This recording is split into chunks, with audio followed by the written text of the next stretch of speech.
My name is Morgan Myers. I am 32 years old, and for the last 4 years I have sent my parents $2,000 every single month. That is $96,000. I counted. On my wedding day, the one day in 32 years I asked them to show up, not one of them came. I called my mother from the parking lot in my wedding dress. She answered on the fourth ring, and the 3 words she said ended everything between us. But what happened 30 minutes later, when my father checked his bank account and realized what I had done, that is when he truly lost his mind. Before I tell you what happened, please take a moment to like and subscribe. But only if this story genuinely resonates with you. Drop your location and local time in the comments. I would love to know where you are listening from. Now let me take you back to the summer of 2021, when my father came home from work for the last time. I grew up in Scarborough, Maine, a suburb south of Portland, where the lawns were always cut and nobody talked about money unless it was someone else's. There were 2 of us, me and my younger sister Jolene, 4 years apart. Same house, same parents, completely different rules. I was the straight-A student, scholarship to UMaine, then medical school. I never asked my parents for $1 after my 18th birthday. Not for tuition, not for rent, not for groceries. I worked 3 jobs during undergrad: tutoring, campus bookstore, weekend shifts at a nursing home. Nobody told me to.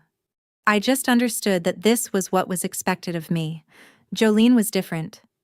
Jolene dropped out of community college twice. She found herself through a 200-hour yoga teacher training program that our parents paid $8,000 for. She married Brett Tate at 24, a car salesman with good hair and a leased BMW. Their wedding was a small affair at a seafood restaurant in Portland. Our parents paid for the dress, the flowers, and contributed to the honeymoon. When I asked why I had never received anything close to that, my mother Patrice gave me a look like I had asked her to explain gravity. "Jolene is sensitive," she said. "She needs us more." My father Gene nodded from his recliner. He always nodded when Patrice spoke. 30 years of marriage, and I never once saw him disagree with her in front of us. I did not resent Jolene. Not then. I just thought that was how families worked. The strong one carries the weak one. I did not realize I was being trained. June 2021. My father Gene lost his job. Portland Precision Manufacturing. He had worked there for 30 years as a floor supervisor. Company downsized, eliminated his department. He was 57 years old with no college degree and a retirement fund that covered about 14 months. I was 28. First year of emergency medicine residency at Maine Medical Center. Salary: $62,000 a year before taxes. Take home after deductions, insurance, and loan payments. Roughly $3,800 a month. My mother called on a Tuesday. She was crying. "We cannot make the mortgage, Morgan. Your father is devastated. He will not even get out of bed." I did the math on a napkin in the hospital break room at 2 a.m. $2,000 a month. That left me $1,800 for rent, food, gas, and everything else. It was tight. It was possible. I set up an automatic transfer that night. 2,400 hours, checking account to the Myers Joint Savings. My phone dinged when the first one processed. $2,000 transferred to Myers Joint Savings. Account ending in 4471. I ate a granola bar and went back to the ER. That weekend I opened a spreadsheet on my laptop. 1 green row. Month 1, $2,000. Running total at the bottom, $2,000. I told myself this was temporary. Dad would find something. 6 months, maybe a year. The transfers would stop, and I would catch up on my student loans. $280,000 from medical school, accruing interest at 6.8% while I ate cafeteria food at midnight. Temporary. That word lived in my head for 4 years. 4 years and $96,000. The months passed. The transfers kept going. I worked 80-hour weeks in the emergency room. I lived in a 400-square-foot studio apartment with a mattress on the floor and a microwave I had bought at Goodwill. Most of my meals came from the hospital cafeteria. $4 salads, day-old sandwiches, whatever was left on the warming trays after the night shift started. My parents did not eat like that. I visited Scarborough for Christmas 2021. The house had new hardwood floors in the living room, new kitchen appliances, a French door refrigerator, a convection oven. The bathroom had been retiled. My mother gave me a tour like she was on a home renovation show. We found a contractor through the neighborhood Facebook group. Such a good deal. I asked about the cost. She waved her hand. Your father handled it. My father, the one who had not worked in 6 months, the one who turned down a warehouse job because it was, in his words, beneath a man with 30 years of supervisory experience. The one who declined a position at Home Depot because he did not want to wear an apron. Nobody asked me about residency. Nobody asked about my apartment. Nobody asked if I was eating enough or sleeping enough or surviving at all. Nobody said thank you. Christmas dinner. Jolene pulled up in a new Honda CR-V. Sage green, still had the dealer plates. My mother beamed. Does she not look gorgeous in that car? I looked at the car. Looked at my mother. Who paid for it? Nobody answered. Patrice changed the subject to Jolene's plans for a spring vacation with Brett. I drove home in my 2014 Civic with 211,000 miles on the odometer. The second year was worse. Not the work. The work I could handle. The ER was predictable in its chaos. Heart attacks at dawn, broken bones at noon, overdoses at midnight. I knew what to do with a body in crisis. I had been trained for that. What I had not been trained for was watching my family celebrate someone else with my money and pretend I did not exist. Spring 2022. Jolene had a pregnancy scare. False alarm. My mother drove 2 hours to Jolene's apartment to sit with her. Brought soup, flowers, a stuffed bear she picked up at the gift shop. That same week, I was hospitalized for dehydration after a 14-hour shift. I called my mother from the IV chair. She answered between bites of something. Oh, honey, drink some water. I cannot come up. Jolene needs me this week. Jolene, whose scare was already over, whose tests came back negative 3 days ago. That September, Jolene had her actual wedding. Small ceremony at a restaurant on the waterfront. My parents paid for her dress, the flowers, and a honeymoon contribution to a resort in Cancun. I did not ask how much. The answer was somewhere in my spreadsheet. Green rows, one after another, running total climbing past $36,000. I attended. I gave a toast. I smiled in the photos. I drove to the parking lot afterward and sat in my car with the engine off. 18 months of transfers, $36,000. And my mother had just told the photographer, let us get the family photo, just the 4 of us. I was standing 6 feet away. The 4 of them smiled. The camera flashed. I was not in the frame. Spring 2023. Year 2 of transfers. I sat down one evening and looked at my student loan balance, $274,000. Interest was accruing faster than I could pay the minimums. At this rate, I would be in debt until I was 42. I decided to have the conversation, reduce the transfers from $2,000 to $1,500. Still generous. Still more than most adult children send their parents. Still 30% of my net income. I called my mother on a Saturday morning. Mom, I need to talk about the monthly transfers. My student loans. She cut me off before I could finish. After everything we sacrificed for you? There it was. Her weapon. She kept it loaded at all times. We fed you. We clothed you. We drove you to every science fair and college visit. And now you want to put a price on gratitude? I backed down. I kept the amount at 2,000. At work the next week, my attending physician, Dr. Lena Kovac, cornered me in the break room.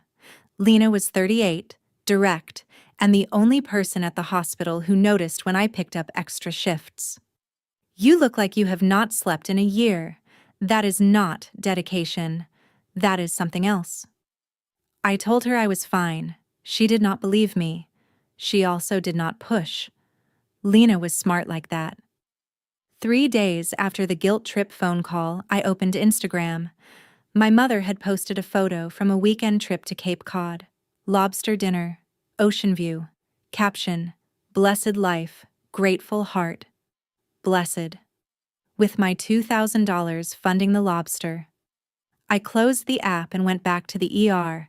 Garrett Holt walked into the hospital in July 2023, carrying a toolbox and wearing steel-toed boots.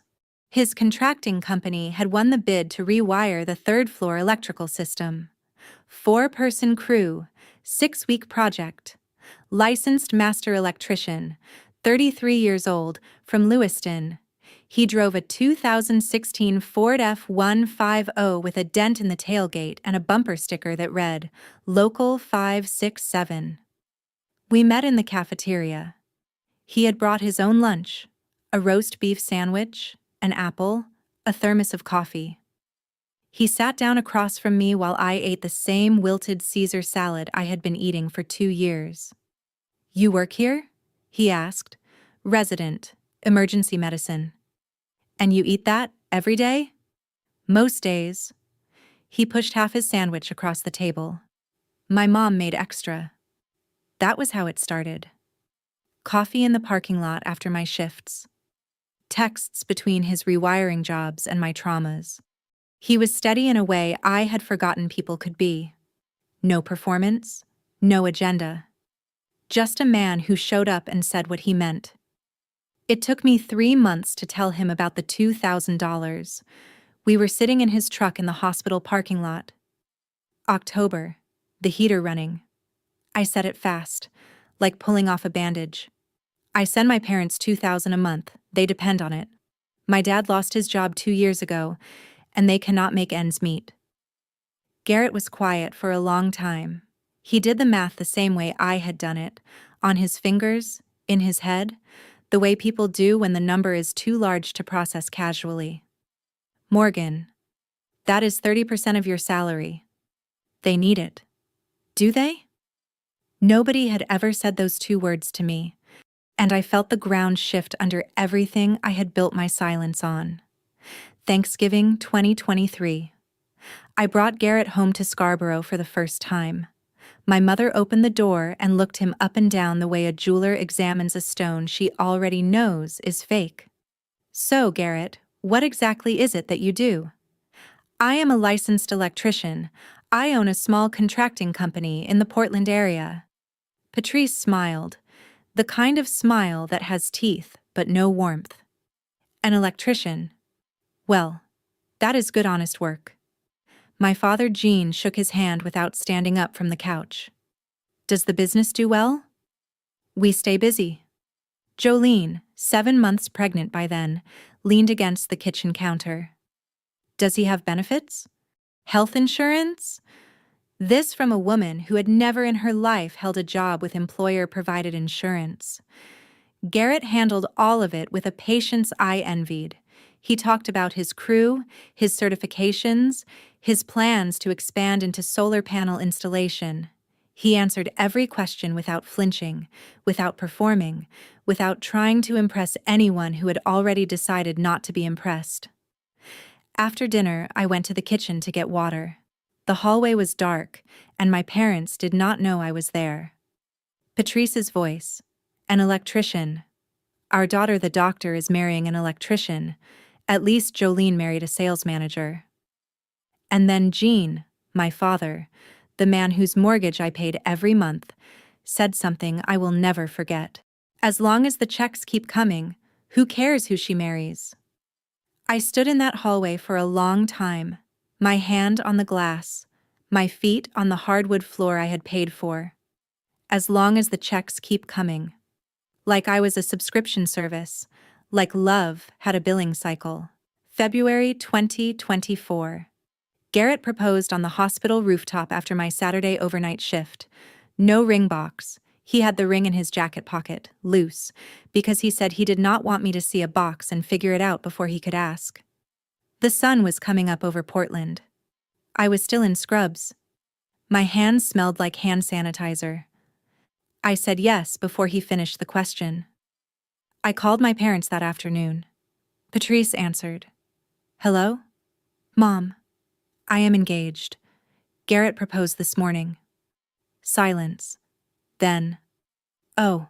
Well, I hope you have thought this through. No congratulations. No excitement. No, tell me everything. Just the sound of someone deciding how much disapproval they could get away with. An hour later, Gene called back. He was alone. I could tell because he spoke in a lower register, the voice he used when Patrice was not in the room. Morgan, I need to talk to you about something. This wedding. It better not affect our arrangement. You know what I mean. Dad, I am getting married. I am planning a wedding. Things might need to adjust. Adjust? His voice dropped. Not angry yet. Something before angry. The sound of a man calculating how much he stands to lose. We depend on you, Morgan. You owe us this. Do not pull the rug out. There it was. The second weapon. After everything we sacrificed. You owe us this. 2 sentences, 2 chains. 1 for guilt, 1 for obligation. I hung up and sat on the couch with Garrett. I told him what Gene said. Every word. Garrett looked at me. Morgan, you do not owe them your life.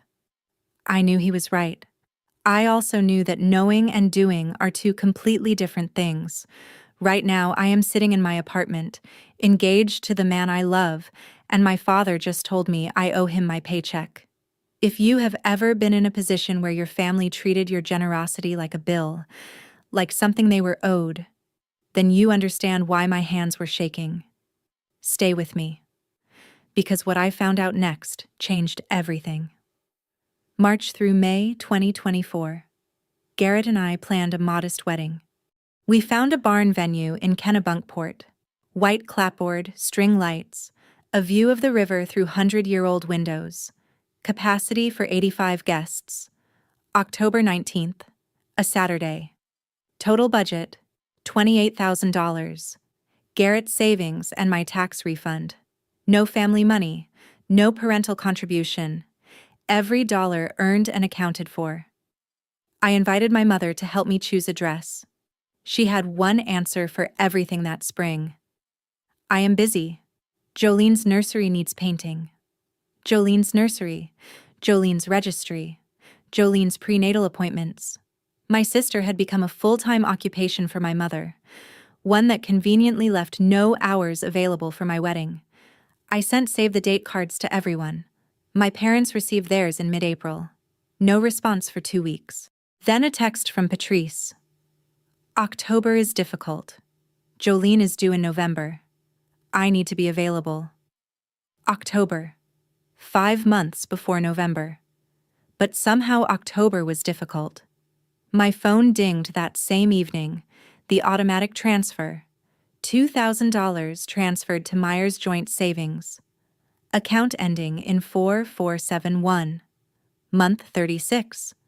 Running total on my spreadsheet, $72,000. I stared at the notification on my phone, the way you stare at a receipt for something you no longer want but cannot return. $72,000. My mother could not find one weekend in 5 months for my wedding.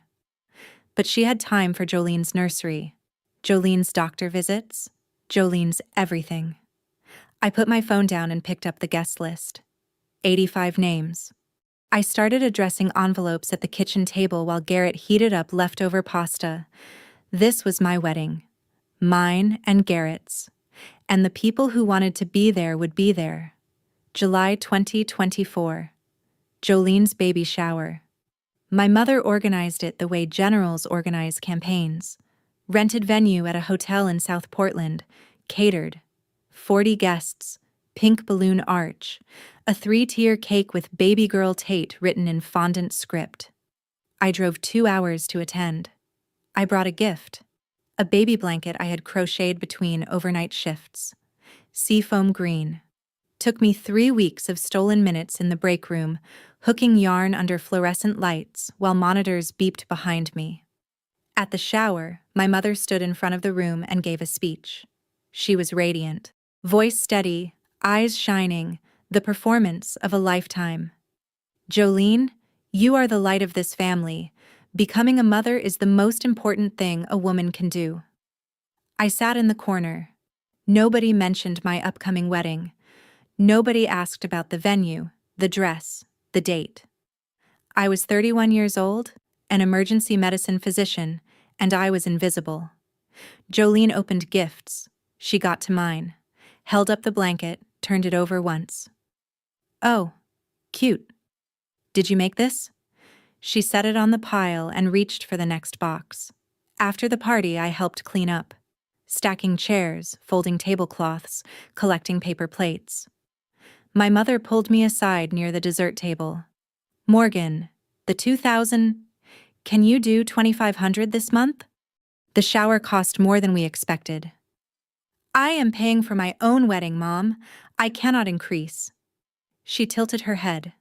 That look. The one she gave me when I was failing to meet her expectations, and she wanted me to know it without saying it directly. "You always find a way. You are the strong one." The strong one.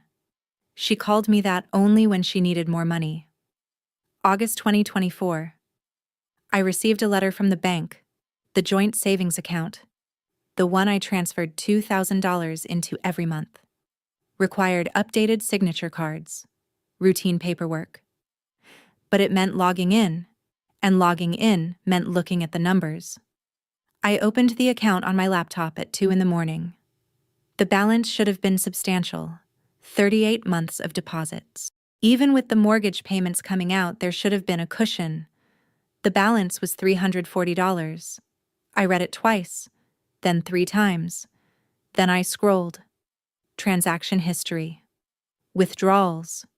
Regular, large, relentless. 1,500 to Jolene Tate. 2,000 to Brett Tate Auto Group. 800 to Jolene Tate. 3,200 to Brett Tate Auto Group. 1,000 to Cape Cod Resort and Spa. 1,200 to a furniture store in South Portland. 700 to a salon. 500 to a nail studio. The money was not keeping my parents afloat. It was not paying the mortgage, or at least, not most of it. It was funding Jolene's lifestyle, Brett's failing car dealership investment, and my mother's vacations. I screenshotted every transaction. Every single one. Saved them to a folder on my laptop named Transfers. Then I opened my spreadsheet. Green rows, 38 of them. Running total, $76,000. I added a new column. Red. Cross-referenced each withdrawal to Jolene or Jolene-adjacent expenses. The math took me 40 minutes. 43% of everything I sent went directly to my sister or her husband. 22% went to vacations, renovations, and personal spending. 31% went to the mortgage, the actual stated reason for the transfers. I closed the laptop. My hands were shaking. Not from anger. From the specific nausea of discovering you have been lied to by people you trusted with your survival. I did not tell Garrett immediately. I sat with it for 3 days. During those 3 days, I went back through my text messages with my mother. 2 years of conversations. I was looking for a pattern, and I found one. Every guilt trip text. "I am so stressed about bills. Your father cannot sleep. We just do not know how we will manage," arrived within 48 hours of a large withdrawal from the joint account. Mom texting, "We are barely making it," on a Monday. $1,500 transferred to Jolene Tate on Wednesday. The correlation was not emotional, it was operational. My mother texted me distress signals to keep the money flowing, then redirected the money to my sister before the ink dried. I added another column to my spreadsheet. Blue matched guilt trip texts to withdrawal dates.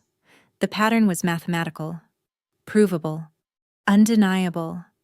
At work that Thursday, I dropped a cafeteria tray, salad on the floor, dressing on my shoes. I sat down right there on the linoleum. Dr. Kovac found me. She crouched beside me, white coat touching the floor. Talk to me. I have been paying my parents $2,000 a month for 3 years. They have been giving it to my sister.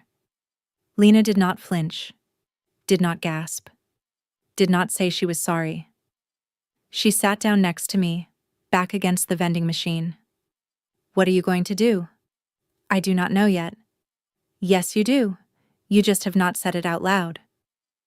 We sat there for a while. The cafeteria hummed around us, trays clanging, conversations drifting. Normal sounds for normal people on a normal Thursday. I was not normal anymore. I had the numbers, and numbers do not lie even when mothers do. I showed Garrett the bank statements on a Saturday morning. We were at his kitchen table, coffee going cold. He scrolled through the screenshots slowly.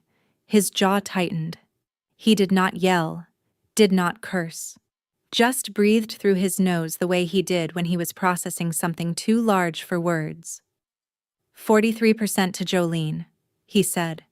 And they told you it was for the mortgage. Yes. And you are still sending $2,000 a month. I stopped. Tuesday. I canceled the automatic transfer. He looked at me. When? After my shift. I sat in the parking lot, opened the banking app, and pressed cancel. For the first time in 38 months, my phone did not ding with a transfer notification on the first of the month. October would arrive, and $2,000 would stay in my account. Mine. The silence where that notification used to be felt louder than any sound I had ever heard. Garrett reached across the table and put his hand over mine. Are you going to confront them? Not yet. Not before the wedding. I need to get through October 19th first. He nodded. Then we get through October 19th. He did not tell me what to do. He did not strategize or plan or map out consequences. He simply aligned himself next to me and said we. That was enough. I closed the laptop. The spreadsheet saved automatically. Green rows, red column, blue column, running total at the bottom in bold. $76,000. A fortune for a resident, a fraction of what my mother believed I owed her. 2 weeks later, the 1st of October arrived. No transfer, no ding. No $2,000 leaving my account. The silence was extraordinary. Jean noticed first. October 3rd. A text. Morgan, the transfer did not go through. Can you check? I replied, I will look into it. I did not look into it. 2 days later, Patrice sent an email. Not a text. An email. My mother used email for what she considered serious matters, the way some people use certified mail. Subject line, transfer issue, urgent. Morgan, I noticed the October payment is missing. I assume this is a bank error. Please fix it immediately. Your father and I have bills. Also, I need to talk to you about the wedding. I have been thinking, and I do not think October 19th works for us. Jolene's due date is getting closer and I need to be ready. You understand, right? After everything we sacrificed for you. After everything we sacrificed for you. Third time. Same sentence, same weight on the same pressure point. She called the $2,000 a payment. Not a gift. Not help. A payment. Like I owed a debt that would never reach zero. I did not reply to the email. I took a screenshot. Added it to the folder. Same folder as the bank statements, the withdrawal records, the guilt trip text correlations. Then I put my phone down and picked up the stack of wedding invitations. 85 envelopes, waiting to be addressed. I started with Grandma Ruth's. Ruth lived in Bangor, my mother's mother. 79 years old, sharp as surgical steel, independent as a cat. She had always been kind to me in a way that felt different from the rest of the family, quieter, more specific. I wrote her address in blue ink, sealed the envelope, pressed the stamp down hard. Some people you invite because you have to. Some people you invite because they actually show up. October 3rd, I sent the invitations. My parents received theirs 2 days later. Patrice called that evening. Morgan, we need to discuss this. The venue is a barn. It is in Kennebunkport. It is beautiful. We are not barn people. You are invited. That is all I am asking. Jolene had her wedding at a restaurant. A proper restaurant. I let that sit for a moment. A proper restaurant. Paid for with my money. I did not say that. Not yet.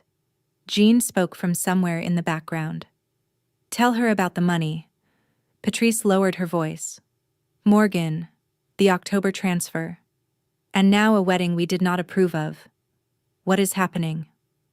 You are invited to my wedding. That is what is happening. She hung up without responding. No RSVP came back. Not that week. Not the next. I called Grandma Ruth. She had already RSVP'd, yes, with a handwritten note tucked inside the card. Would not miss it for the world, sweetheart. Garrett's mother, Doris, a retired cafeteria worker from Lewiston, who raised Garrett alone after his father left when Garrett was 6, RSVP'd the same day she received the invitation. She called to ask if she could bring her apple pie and whether the barn had a kitchen she could use. 85 invitations. Within 2 weeks, 63 had RSVP'd yes. My hospital colleagues, Garrett's crew, friends from medical school, cousins on my mother's side who liked me more than they liked Patrice. My parents. Nothing. 14 days before the wedding, and the 2 people who had received $96,000 of my money could not check a box on a card and put it in the mail. I stopped waiting. October 8th, 11 days before my wedding. I was scrolling through Instagram during a break when I saw it. A cousin's story repost, a pink and gold invitation graphic with cursive lettering. Join us for Jolene and Brett's gender reveal. Saturday, October 19th, 5 p.m., the Tate Residence, Scarborough. October 19th. My wedding day. I checked the original post on Jolene's account. She had uploaded it 3 weeks earlier. My mother had liked it. My mother had commented, "Cannot wait," with a pink heart. 3 weeks ago, while I was still waiting for their RSVP, I called Jolene. She answered on the second ring, voice bright and unbothered. Your gender reveal is on my wedding day. Oh, is it? I did not realize. The venue, well, it is at our house, but October 19th was the only day that worked for everyone. Everyone, including Mom and Dad. Morgan, I am pregnant. This is about my baby. Not everything is about you. I held the phone away from my face for a moment, breathed, put it back. Mom RSVP'd to your party 3 weeks ago. She has not RSVP'd to my wedding. Jolene was quiet for exactly 2 seconds. Then, well, maybe you should have picked a different date. I hung up. I did not call my parents. I did not change my wedding date. I opened the spreadsheet on my laptop one more time. Red column. $43,000 to Jolene over 38 months. And now Jolene had scheduled her gender reveal on my wedding day. My sister did not accidentally choose October 19th. She chose it because she knew our parents would come to hers. She chose it because she could. October 12th. 1 week before the wedding. I drove to Scarborough alone. I sat at my parents' kitchen table. The table I had eaten 1,000 meals at growing up. The table where I had done homework, argued about curfew, opened birthday cards with $10 bills inside. Patrice sat across from me. Jean stood by the counter, arms crossed. My wedding is in 7 days. I need to know if you are coming. Patrice folded her hands. Morgan, Jolene needs us. She is 8 months pregnant and having her gender reveal the same day. We cannot be in 2 places. You could come to the ceremony. It is at 2. Jolene's party is at 5. We need to help set up. Jolene cannot do it alone. Brett has family, friends. She is not alone. She is our daughter. I let that sentence land. She is our daughter. Said to me, also her daughter. As if I were a neighbor requesting a favor. Jean shifted his weight. And about the money. This is not about the money right now. This is about my wedding. Jean's jaw tightened. It is always about the money, Morgan. You stopped paying. We noticed. I stood up. My chair scraped the new hardwood. I am asking you one more time. Will you be at my wedding? Patrice looked at Jean. Jean looked at the floor. Patrice looked back at me with something that was not quite apology and not quite defiance. Something in between. Something practiced. We will try. I drove 40 minutes to hear those 3 syllables. We will try. And I knew exactly what they meant. They meant no. They meant Jolene. They meant the money mattered more than the ceremony. I did not cry in the car. I was past that. The last week before the wedding moved in 2 speeds. Fast at the hospital, slow at home. Garrett's mother, Doris, arrived from Lewiston on Wednesday. She brought the apple pie, 3 casseroles, a garment bag with her church dress, and a hug that lasted 11 seconds. I counted because I had forgotten what it felt like to be held by a mother figure without conditions attached. My son chose well, she said. I am proud of you both. Grandma Ruth called every evening. I am bringing my rolls and a surprise. You will love it. My parents, nothing. No call, no text, no RSVP card arriving in a last-minute rush of conscience. My college friend Sadie came down from Boston for the dress fitting. She stood behind me in the mirror as I adjusted the straps. Ivory satin, simple cut, no train. Where is your mom? Sadie asked. Busy. Sadie knew me well enough not to push. The night before the wedding, I sat alone in my apartment. Garrett was at his mother's hotel, keeping with the tradition of not seeing the bride before the ceremony. The apartment was quiet in a way I was not used to. No hospital sounds, no beeping monitors, no overhead pages. I opened the banking app on my phone. The old automatic transfer schedule was still visible in the history. $2,000. Canceled. The word sat there in gray letters.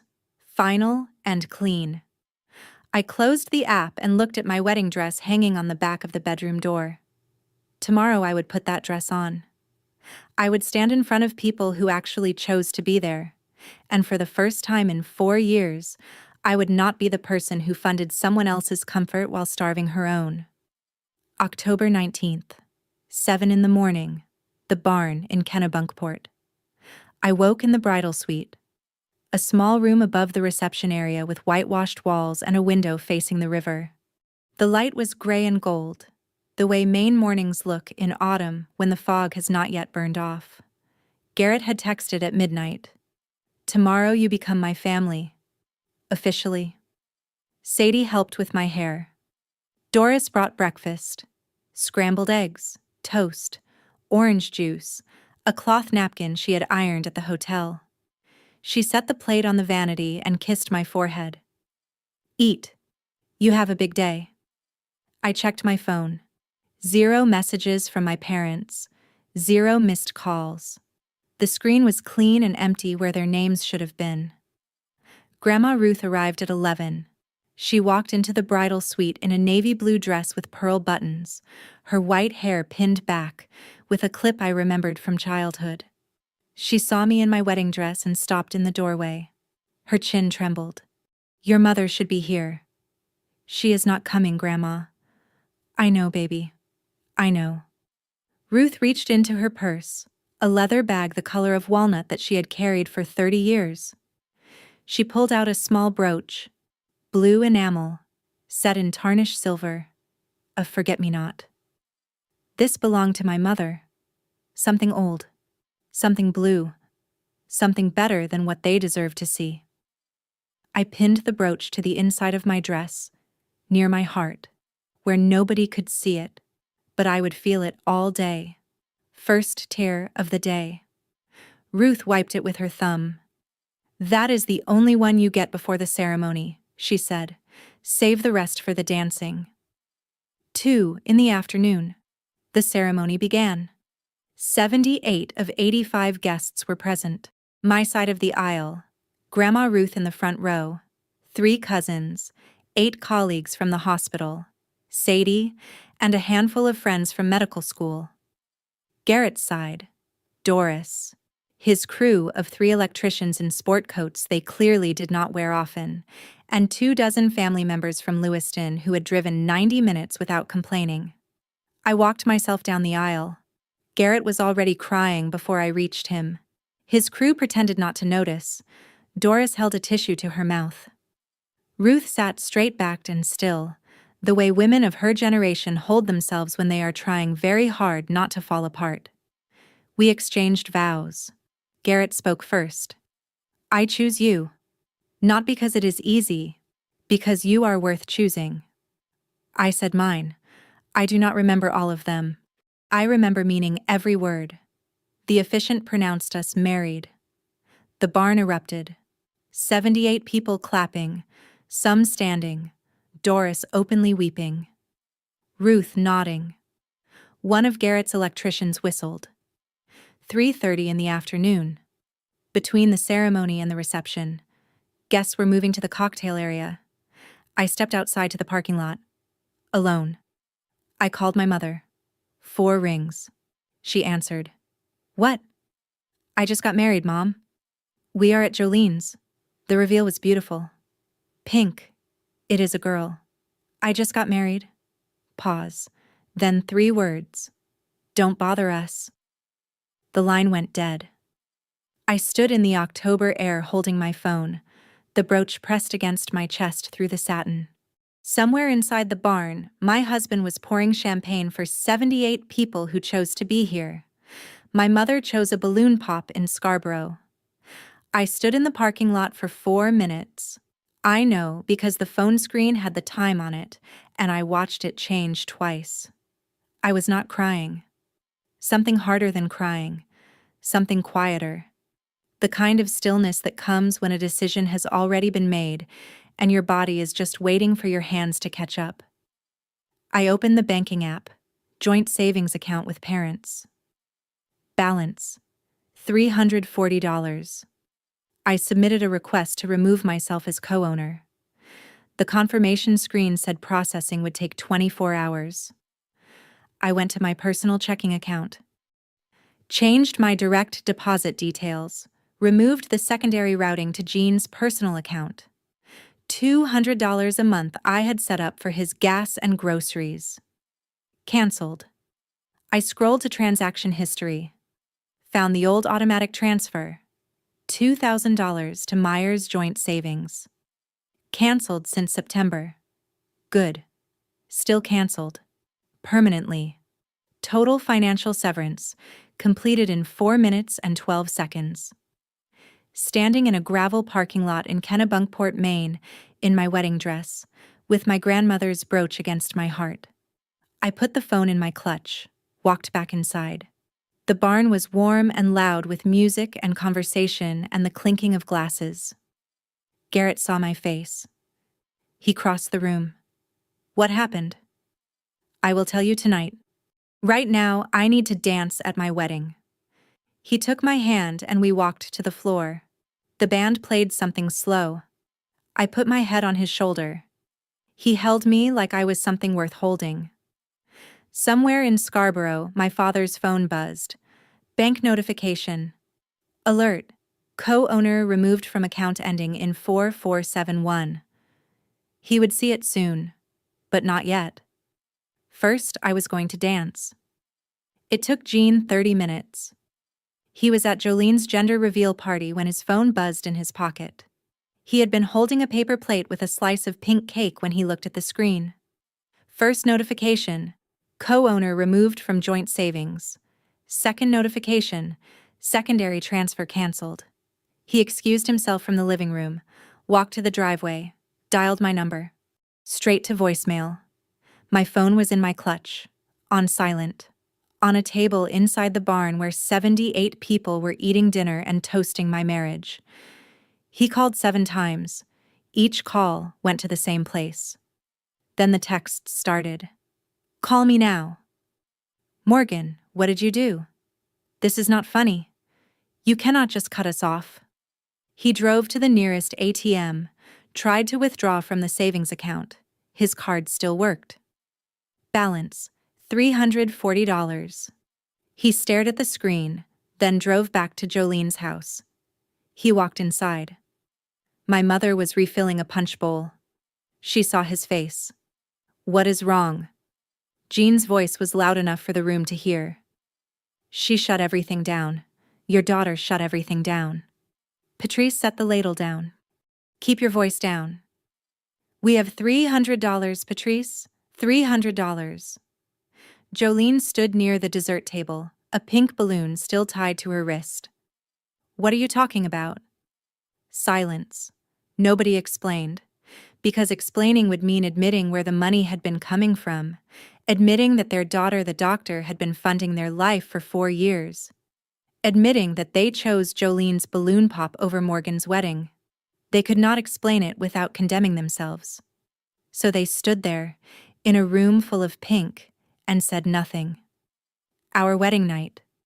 A bed and breakfast in Kennebunkport, 3 miles from the barn. White sheets, fireplace, a window overlooking a garden going dormant for winter. I checked my phone after Garrett fell asleep. 14 missed calls, 9 voicemails. Jean, voicemail 1. Morgan, call me back. There has been a mistake. Jean, voicemail 3. This is not acceptable. We had an agreement. Jean, voicemail 4.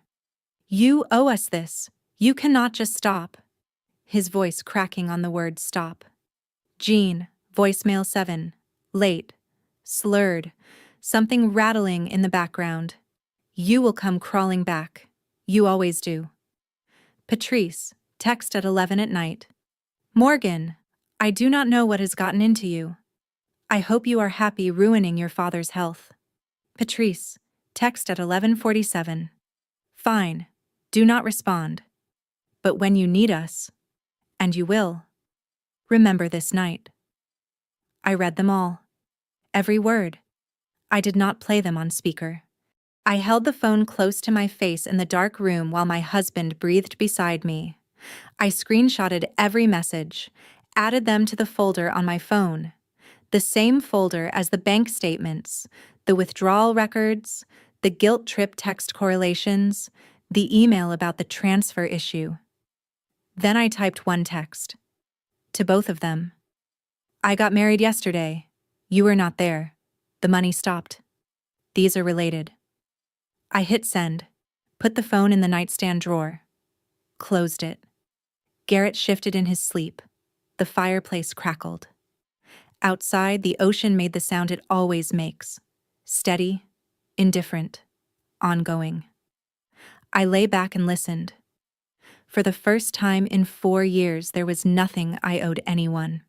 I have just read 14 missed calls and 9 voicemails from parents who could not be bothered to attend my wedding, but who noticed the missing money within 30 minutes. If you have ever been loved only for what you provide, you know exactly how this feels. Stay with me. Because Thanksgiving is coming. And so are the bank statements. November came in cold and gray, the way it always does in Maine. I went back to work. Year 4. Chief resident.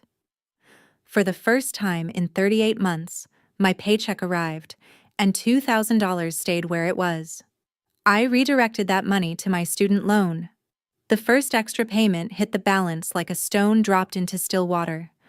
$2,000 of principal, gone. The math felt different now. Lighter. At this rate, the debt would be paid by 37 instead of 42.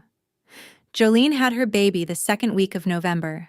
A girl, named Lily. I sent a gift through Amazon, a set of organic cotton onesies. I did not visit. Patrice left a voicemail. Her voice had the quality of someone rehearsing outrage. Your niece was born and you cannot even visit. What kind of person are you?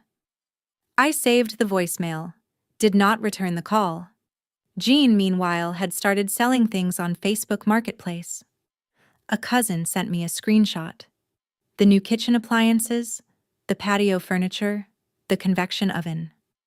Items my money had paid for, now listed at garage sale prices. Grandma Ruth called the Sunday before Thanksgiving. Are you coming? I am hosting. The whole family. I will be there, Grandma. Good. Because I have some questions about why your mother has been telling everyone you abandoned the family. I paused. What exactly has she been saying? That you stopped helping them. That you chose your husband over your parents. That you are selfish and ungrateful. Ruth's voice was level, but underneath the level there was something sharp, the sound of a woman who has been lied to and knows it. I will be there, Grandma, and I will bring the receipts. I meant it literally. I printed the bank statements. 4 years, 48 pages, November 28th. Grandma Ruth's house in Bangor. A white Cape Cod with green shutters and a front porch that sagged slightly on the left side. Ruth had lived there since 1967. The house smelled like roasted turkey, bread rolls, and the lavender sachets she kept in every closet. Garrett and I arrived at noon. The manila envelope was in my bag. 48 pages, 4 years. Every transaction highlighted in yellow. Patrice was already there. She saw me in the doorway and did not hug me. She turned to Aunt Linda with a performance smile and said, "Oh look, the prodigal daughter decided to show up." Jean sat in Ruth's armchair by the window. He would not make eye contact with me. He looked thinner than he had in October. Older. The kind of aging that happens when comfort disappears and reality shows up in its place. Jolene was on the couch with baby Lily on her lap. Brett stood behind her, hands in his pockets. They both gave me a nod. Cold, practiced, coordinated. 19 people in that house. Aunt Linda and Uncle Paul. Cousins Marcus, Diane, and Rachel. Ruth's neighbor Helen, who had been coming to Thanksgiving for 20 years. 2 more cousins from Lewiston. Some of them had heard Patrice's version of events. Morgan abandoned us. Morgan stopped supporting us. Morgan married beneath her and turned her back on family. Marcus pulled me aside in the hallway. Is it true? Your mom says you cut them off? After dinner. I will explain everything after dinner. From the kitchen, Ruth was watching. She had been watching Patrice perform all morning. The sighs, the whispered asides to Aunt Linda, the dabbing of dry eyes with a tissue. Ruth said nothing, but she was counting. Dinner ended. Plates were cleared. The table was a landscape of crumbs and water rings and half-empty glasses of cider. Ruth stood at the head of the table. She placed both hands flat on the surface. Before dessert, I think we need to address what has been going on in this family. Patrice was ready. She had been rehearsing this performance for weeks. I could see it in the way she straightened her back and found her voice. Mom, if this is about Morgan, I do not want to make a scene, but yes, my own daughter has abandoned us. After everything we sacrificed. Mom, stop. The room went still. 19 people stopped moving. A fork clinked against a plate somewhere, and then even that stopped. I opened the manila envelope, pulled out the bank statements, set the stack on the table. 48 pages, printed on white paper, highlighted in yellow. For 3 years and 2 months, I sent you $2,000 every month. That is $76,000 from the joint savings account. plus $12,000 through the secondary transfer to Dad's personal account. $88,000 total. I opened the spreadsheet printout. Green column, payments. Red column, withdrawals. 43% of the money I sent went directly to Jolene or to Brett's car dealership. Another 22% went to vacations, renovations, a Cape Cod spa trip, and personal spending. I pointed to a row highlighted in orange. The mortgage, the reason I started sending money in the first place, accounted for 31%. 19 people at the table. Nobody spoke. Uncle Paul put on his reading glasses and pulled a page toward him. Aunt Linda leaned over his shoulder. Patrice's voice came out sharp and thin. "Those are private family finances. You have no right." "They are my bank statements. My name was on the account. My money." Jean stood up from his chair. "You ungrateful—" Ruth did not raise her voice. "Jean, sit down." Jean sat. Ruth was 79 years old and 4 feet 11 inches tall, and Jean sat down without finishing his sentence. I looked at my mother. My voice did not change pitch, did not waver. "On October 19th, my wedding day, I called you. Mom, you said 3 words. Don't bother us. You were at Jolene's gender reveal party. The one she scheduled on the same day as my wedding. I am not asking for the money back. I am not suing anyone. I am telling this family the truth. Because you have spent the last month telling everyone I abandoned you. I did not abandon you. I stopped paying for the privilege of being ignored." The room was silent. The kind of silence that has weight. Aunt Linda spoke first. Her voice was careful, the way people sound when they are trying very hard to be fair. "Patrice, is this true? $88,000? My mother's eyes moved around the room, searching for an ally, a soft face, someone who would take her side. She found none. "It is complicated. Morgan does not understand." Ruth cut her off. "What does she not understand?" "I am looking at the numbers. They add up." Cousin Marcus had the bank statements now. He was passing pages to Uncle Paul. They circled the table like evidence in a trial nobody had called for. Jolene, pale, holding Lily closer to her chest. "I did not know it was Morgan's money. Mom said it was from Dad's retirement." Brett pushed his chair back. He had invested $3,200 of my money into his car dealership. He said he did not know. His face said something different. Jean tried once more. "This is none of your business. She is our daughter. That money is family money." Uncle Paul looked up from the statements. "Jean, family money does not get laundered through one person's salary." Patrice started crying. Performance tears. The same ones she used when she wanted sympathy. The same mechanism she had used on me for 4 years to keep the transfers flowing. "You are all turning against me, my own mother, my own family." Ruth looked at her daughter. "Patrice, I asked you 2 weeks ago if Morgan was really helping you with money. You said a little. $88,000 is not a little." Patrice opened her mouth, closed it. For 5 seconds, I counted. She had nothing. Her chin trembled. Her eyes dropped to the table. For one brief moment, she looked like someone who knew she had gone too far. Then it passed. She hardened. The performance resumed. "Morgan has always been dramatic. She is doing this for attention." I stood up. "I am done. Garrett, let us go." We reached the front door, coats on, keys in hand. Ruth followed us into the hallway. She moved slowly but with purpose, the way she did everything. She took my arm. Her hand was small and warm and steady. "I did not know. I swear I did not know." "I know, Grandma. $88,000. She said it quietly, like she was still trying to make the number real.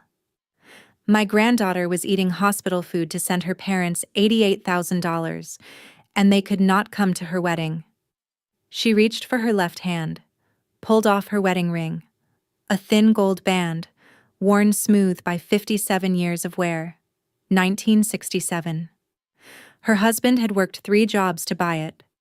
She pressed it into my palm. Her fingers closed over mine. The people who choose you do not need to be paid. I held the ring. Garrett put his hand on my shoulder. Through the closed door, I could hear the aftermath. Patrice crying, Jean arguing with Paul, Jolene on the phone, probably calling Brett, who had left the house 5 minutes earlier. Grandma Ruth looked at me for a long time. Then she patted my hand and stepped back. Go home, eat leftovers, hold your husband. That is what Thanksgiving is for. I put the ring in my coat pocket. Garrett opened the door. November air rushed in. Cold, clean, unforgiving. We walked to the truck. I did not look back. 3 months later, January 2025. Jean found a job. Warehouse work at a distribution center in Westbrook. $17.50 an hour. 5 days a week, 6 in the morning to 2:30 in the afternoon. The kind of job he had called beneath him for 4 years. Patrice got a part-time position at a floral shop in Scarborough, her first job in 14 years. She arranged flowers and worked the register 3 days a week. She did not post about it on social media. The blessed life, grateful heart captions disappeared. Jolene and Brett sold the Honda CR-V, replaced it with a used Corolla, 6 years old, 90,000 miles. Brett's dealership investment collapsed the same month. Turns out $3,200 was not enough to prop up a failing franchise. The investor group pulled out. Brett went back to selling cars for someone else. Extended family. 11 of the 19 people at Thanksgiving reached out to me. Texts, calls, a few handwritten cards. Most said some version of the same thing. We did not know. We should have asked. Aunt Linda sent flowers to the hospital with a note. Your mother told us you were ungrateful. She was wrong. Cousin Marcus set up a group text with me, Rachel, and Diane. He named it Family That Actually Talks. We texted every few days, recipes, news articles, photos of nothing important. The small currency of people who stay in touch because they want to. Grandma Ruth called every Sunday afternoon. She had started telling me stories about her own mother, a woman who raised 5 children in a farmhouse outside Bangor. Another woman who gave too much to people who did not deserve it, Ruth said. I did not realize I was watching the pattern repeat. When people ask me if I have forgiven my parents, I say the same thing every time. When they are ready to have a conversation, a real conversation, not a performance, I will listen. The door is not locked. It is closed. And the difference matters. Patrice has not called since Thanksgiving. Not once. Ruth says she is still telling a version of the story where she is the victim, and I am the ungrateful daughter who turned her back on family. But the audience has thinned. Fewer people believe it now. Jean called once, early December. His voice was different, smaller, stripped of the authority he used to borrow from Patrice. He said 4 words. I got a job. I said 1 word. Good. That was the whole conversation. 11 seconds. The shortest call we have ever had. But something in it was different. Not an apology, not a request. Just a fact, delivered to the one person who would understand what it meant. Jolene sent a photo of baby Lily in late January, a text with no caption, just the image. Round cheeks, dark hair, wrapped in a blanket I did not recognize. Not the one I had crocheted. Underneath, she has your eyes. I saved the photo. I did not respond. My spreadsheet is closed now.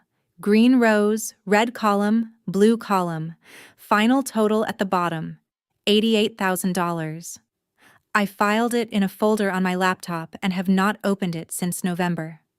What I open now is my student loan balance, down $6,000 since October. At this rate, $2,000 extra per month, I will be debt-free by 37 instead of 42. Garrett and I eat dinner at our kitchen table most nights. Real food. Meals we cook together. No cafeteria tray, no midnight granola bars. Ruth's gold ring sits in a small wooden box on my nightstand. I do not wear it, but I see it every morning when I reach for my phone. I spent 4 years trying to buy my way into my own family, $88,000. And the answer was always the same: not enough. The people who love you do not keep a running tab. And the people who keep a running tab were never loving you. They were billing you. My phone does not ding on the first of the month anymore. The silence is the most expensive thing I have ever earned. That is my story. $88,000. 3 words on a wedding day. And a grandmother's gold ring that taught me what family actually costs. If you know someone who needs to hear this, share this video. Thank you for being here. Drop a comment, hit subscribe, and I will see you in the next one.